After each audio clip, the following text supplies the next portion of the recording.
마태복음 9장 14절부터 17절 말씀입니다. 우리 같이 한번 합독하죠. 시작. 그때 요한의 제자들이 예수께 나와 이르되 우리와 바리새인들은 금식하는데 어찌하여 당신의 제자들은 금식하지 아니하나이까? 예수께서 그들에게 이르시되 혼인집 손님들이 신랑과 함께 있을 동안에 슬퍼할 수 있느냐? 그러나 신랑을 빼앗길 날이 이르리니 그때에는 금식할 것이니라.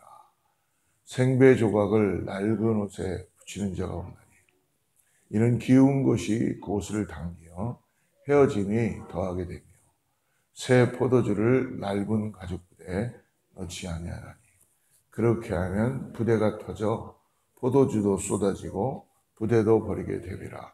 새 포도주는 새 부대에 넣어야 둘이 다 보존되느니라. 아멘. 오늘 새 것과 낡은 것이라는 제목으로 하나님 말씀 같이 나누는데요. 오늘 우리가 읽었던 이 마태복음 이 말씀은 예수님께서 세례 요한의 제자들과 바리새인들이 금식에 대한 논쟁을 가지고 예수님께 같이 마치 다투듯이 얘기가 됐던 것입니다.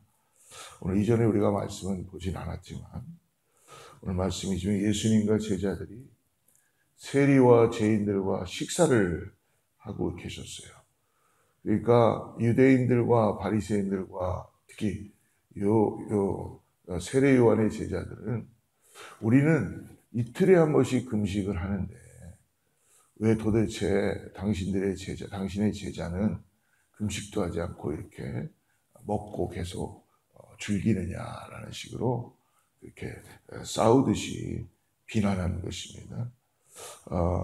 이에 대해서 예수님이 이제 오늘 말씀 보면 세 가지에 대해서 왜 기뻐해야 되고 그리고 우리가 어떻게 믿음을 가지고 살아야 되는지를 얘기해 주시죠. 예수님은 혼인잔치가 이루어질 때는 금식하지 않는다라는 걸로 말씀해 주십니다. 그렇죠? 혼인잔치는 기쁨이잖아요. 즐거움이잖아요.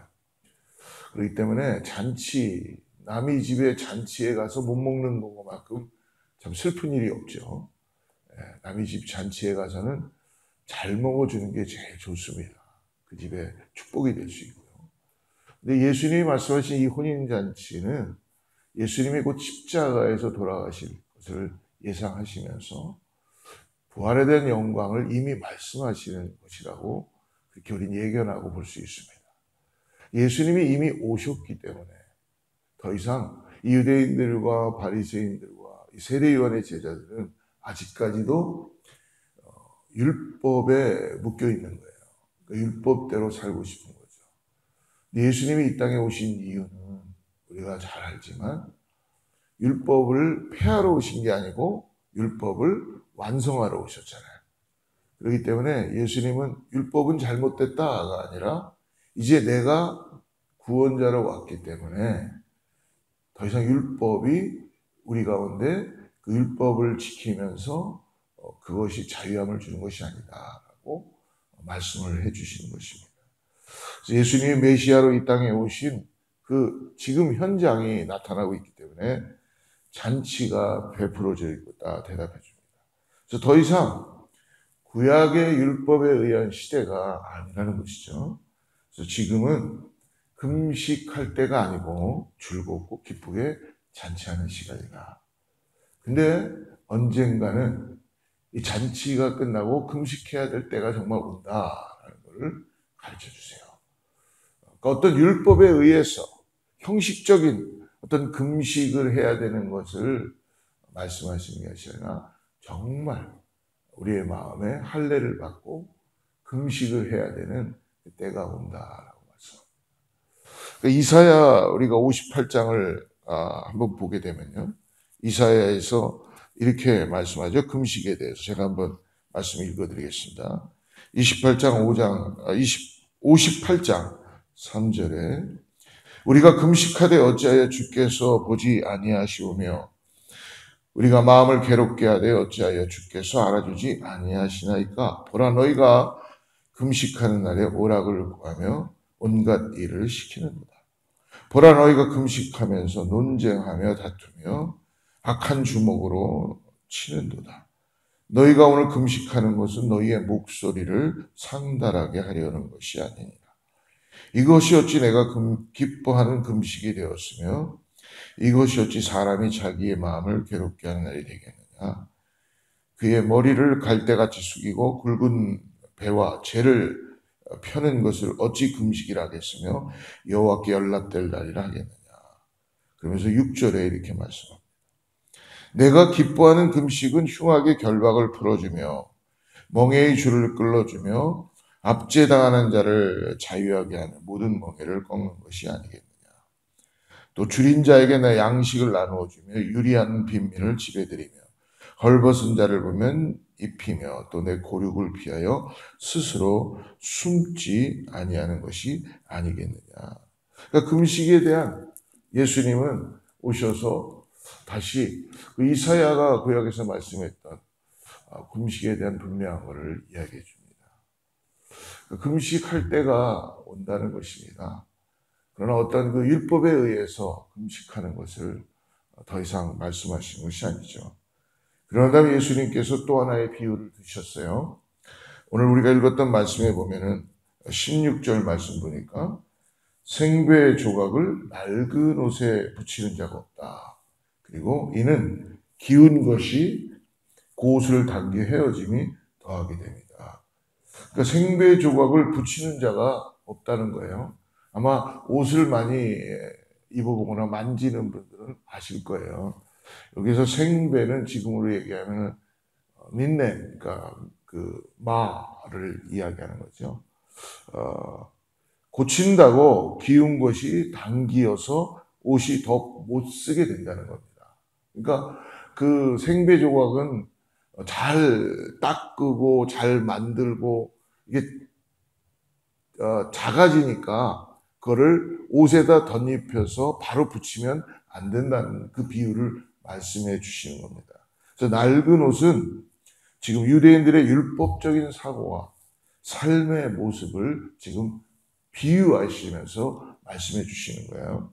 근데 옛 삶의 모습을 그대로 두고 새로운 시대를 여신 예수님을 지금 바라봐야 된다는 거죠. 그래서 예수님은 낡은 옷을 꿰매 주시려고 오신 것이 아니라는 것입니다. 우리가 신앙생활하면서 2022년대는 우리가 한 가지 잘 깨달아야 되는 게 예수님이 우리에게 오신 거는 우리를 조금씩 바꿔가시면서 뭔가 이렇게 낡은 옷을 꿰매듯이 꿰매 주시는 것이 아니라 우리가 낡은 옷으로는 아무리 노력해도 안 된다는 겁니다. 신앙생활하는 것을 우리의 잘못된 것을 고쳐나가는 것으로 때때로 우리는 착각하고 있어요. 그래서 교회에 오면 사람들이 먼저 이렇게 좀 내가 뭔가 자꾸 잘해야 되나, 뭔가 잘못했나, 그런 어떤 도덕적인 거나 윤리적인 거로 많이 생각하게 되죠. 예수님은 우리에게 도덕적으로, 윤리적으로 잘 살아라라는 어떤 다른 종교에서 얘기하는 것처럼 그런 어떤 덕을 쌓기 위해서 우리를 변화시키는 그런 것을 말씀하시는 것이 아닙니다. 나의 삶에 예수님의 교훈을 받아서 적용하여 보려고 아무리 노력해도 우리가 순간순간은 변하는 것 같지만 진정한 변화는 일어나지 않습니다. 오히려 어떻게 됩니까? 더 찢어지게 되죠. 더 옷이. 그래서 실망하고 낙담하는 사람들이 많습니다. 그러니까 다 뭔가 신앙생활 하려다 보니까 자기 힘으로, 자기의 노력으로 잠깐 하다가 어려움이 오고 힘듦이 오고 그러다 보면은 다시 또 낡은 옷을 주워 입고 다시 갈 수밖에 없는 것이 인간의 모습입니다. 복음은 좋은 교훈이나 마음의 수양을 위한 것이 아니라는 것입니다. 헌옷을 벗어버리고 새 옷으로 입을 때만이 진정한 구원의 역사가 일어나게 될 줄을 믿습니다. 예수님은 그래서 우리를 위하여서 이 땅에 오신 것은 새 옷을, 헌옷을 꿰매 주시려고 오신 것이 아니라 하나님의 의롭다 하심에 대한 그 새 옷을 우리에게 입혀 주시는 것이죠. 그래서 천국잔치에 참석하려면 이 헌옷을 꿰매서 절대로 참석할 수 없습니다. 새 옷을 입고 그리고 나아갈 수밖에 없습니다. 예수님은 또 하나의 비유를 오늘 말씀해 주십니다. 17절 말씀 한번 보십시오. 새 포도주를 낡은 가죽 부대에 넣지 아니하나니 그렇게 하는 부대가 터져 포도주도 쏟아지고 부대도 버리게 되니라. 새 포도주는 새 부대에 넣어야 둘이 다 어떻게 된다고요? 보존되리라. 예수님의 말씀은 하나는 버리고 새 것을 취해라. 우리는 이렇게 생각을 많이 하죠. 자꾸 새 것으로 바꾸려고 그러는데 교회는 하나님의 몸은 새 것으로만 자꾸 바꾸는 걸 말씀하는 게 아닙니다. 두 가지를 다 보존하는데 대신에 그거를 지혜롭게 해야 된다라는 걸 가르쳐 주시는 거예요. 그 중동 지역에 물을 보관하거나 이 와인이 제일 먼저 나온 스타트가 중동 지역에서 만들어졌다는 거예요. 사막을 가다가 거기에서 그것이 금방 상할 수 있으니까 그것을 보관하기 위해서 양의 가죽이 잘 늘어나니까 그 양의 가죽에다가 그 와인을 담아갖고 숙성을 시킨다는 거죠. 근데 새 와인을 집어넣으면 이게 막 숙성이 되기 때문에 낡은 가죽 부대는 터져버린대요. 팽창이 되니까 너무 많이. 그래서 새로운 와인을 집어넣을 때는 새 가죽 부대를 준비해야 된다는 말씀을 지금 하시는 거죠. 오늘 세례요한의 제자들과 그리고 유대인들과 바리새인들에게 너희들이 가지고 있는 패러다임의 시프트를 가져야 된다. 즉 내가 이제는 구원자로 메시아로 왔기 때문에 즉 우리가 오늘 오래 붙잡은 말씀으로 왔기 때문에 더 이상 율법이 효력을 발휘할 수 없다는 거예요. 그렇기 때문에 지금 말씀해 주시는 거예요. 새 포도주를 낡은 부대에 넣을 수 없다. 사랑하는 여러분, 예수님의 십자가의 죽으심과 이 부활의 복음은 여러분 역동성이 있습니다. 즉 이 말씀은 뭐냐면 살아서 능력으로 역사한다는 거예요. 그것이 우리가 그냥 예수님을 내가 믿으니까 그냥 어떤 일들이 일어나겠지가 아니라 예수 그리스도의 십자가 부활은요 성령의 능력으로 역동성을 가지고 복음의 확장을 갖게 된다는 것입니다. 그래서 놀라운 변화를 일으키는 거예요. 우리도 다 이런 변화를 가진 하나님의 사람들이죠. 그래서 낡은 가죽 부대로는 결코 감당할 수 없다는 것을 오늘 예수님이 말씀해 주십니다. 다시 한번 말씀입니다. 이 새 포도주는 바로 예수 그리스도 복음을 말씀해 주시는 것이고요. 낡은 가죽 부대는 율법과 전통에 젖은 마음. 그렇기 때문에 결코 그 가죽 부대를 계속 보관하기 위해서 애쓰는 것보다 지혜롭게 새로운 예수 그리스도 복음으로 오신 분을 우리의 심령 가운데 믿음으로 받아들이기 위해서라면 새로운 가죽 부대가 준비되어야 된다는 것이죠. 누구든지 예수님을 나의 죄를 씻어주신 구세주요 주님으로 받아들이면 고린도후서에 말씀하시죠. 새로운 피조물이 된다. 이것이 놀라운 우리에게 은혜인 것 같아요. 고린도후서 5장 17절에 고백합니다. 그런즉 누구든지 그리스도 안에 있으면 중요한 거 뭡니까? 그리스도 안에 있는 것이에요. 누구든지 어느 누구도 구원의 반열에 빠지는 사람이 없다는 거예요. 강도도 살인자도 어떤 죄를 진 누구든지 구원을 받을 수 있다는 거예요.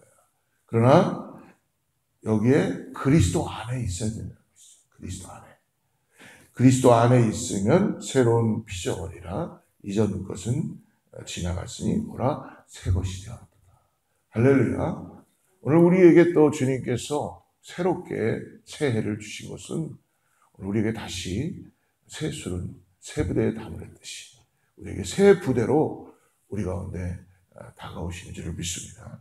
사랑하는 성도 여러분, 중요한 것은 성령님이 함께 하시는 것을 우리가 믿음으로 경험하게 되기를 축복합니다.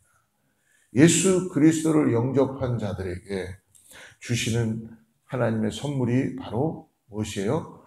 구원을 통해서 성령님을 우리에게 주셨다는 거예요. 그래서 더 이상 세상의 그 옛 습관대로 가죽 부대처럼 살지 않도록 우리를 성령님께서 늘 새롭게 역사해 주시는 것입니다. 여러분, 하나님이 내 삶의 중심이 되고 하나님 나라의 백성으로 이 땅에서도 내가 나의 힘으로 나의 노력으로 살아가는 것이 아니라 오늘도 성령께서 내 안에 역사해 주셔서 늘 새로운, 아침마다 새로운 성령님이 나를 바꿔주시고 변화시켜 주시고 역사해 주십니다. 요한복음 3장에 보면 율법교사고 아주 굉장히 어떻게 보면은 뛰어난 니고데모죠. 지금으로 하면 국회의원 정도 되는 사람이에요. 니고데모가 밤에 예수님을 찾아옵니다. 그래서 물어보죠. 선생이요, 어떻게 하면은 영생에 대해서 물어봅니다. 그때 예수님 말씀하시죠. 거듭남에 대해서 말씀하시죠. 거듭나야지 된다. 근데 그걸 이해를 못하죠. 어떻게 내가 다시 어머니의 배에 들어갔다가 나올 수가 있겠어. 예수님 뭐라고 말씀하십니까? 거듭난다는 것은 하늘로부터 위로부터 임해야 된다 라고 말씀해 주십니다. 즉 뭐예요? 사도행전 2장에 들어가면 마가의 다락방에 승천하시고 난 다음 예수님께서 말씀하시죠. 너희는 아버지께서 약속하신 것을 기다리라. 그때 마가의 다락방에 불처럼 바람처럼 성령이 임하셨습니다. 오늘 그것처럼 오늘을 살아가는데 우리가 성령님을 의지하시고 위로부터 우리에게 부어주시는 성령님이 오늘 우리를 새 부대가 되게 하여 주셔서 우리 안에 새롭게 역사하시는 은혜를 경험하게 될 줄을 믿습니다. 사랑하는 성도 여러분, 2022년 새롭게 말씀을 시작하는 우리가 더 이상 이제 세상의 가치가 아니라 헌 부대를 가지고 살아가는 삶이 아니라 율법적인 그릇에 예수 그리스도와 복음을 더 이상 담으려고 시도할 수가 없다는 것입니다. 새 포도주는 새 부대에 담아야 할 때 하나님의 놀라운 은혜가 나타날 줄 믿습니다. 고린도후서 4장 7절에 말씀합니다.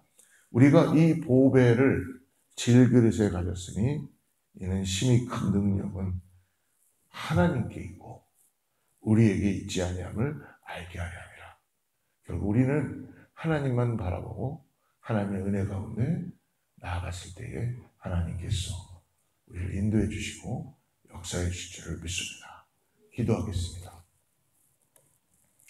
하나님 아버지, 오늘 위로부터 부어주시는 성령님, 오늘 우리를 구원하여 주시고 이 땅에서 우리에게 새 부대가 되게 하여 주셔서 예수 그리스도와 함께 믿음으로 다시 2020년도를 시작하게 하심을 감사합니다.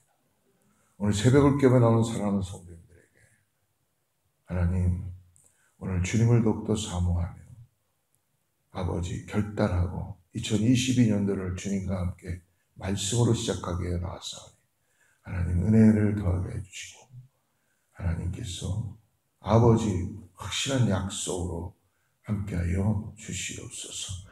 예수님의 이름으로 간절히 기도드립니다.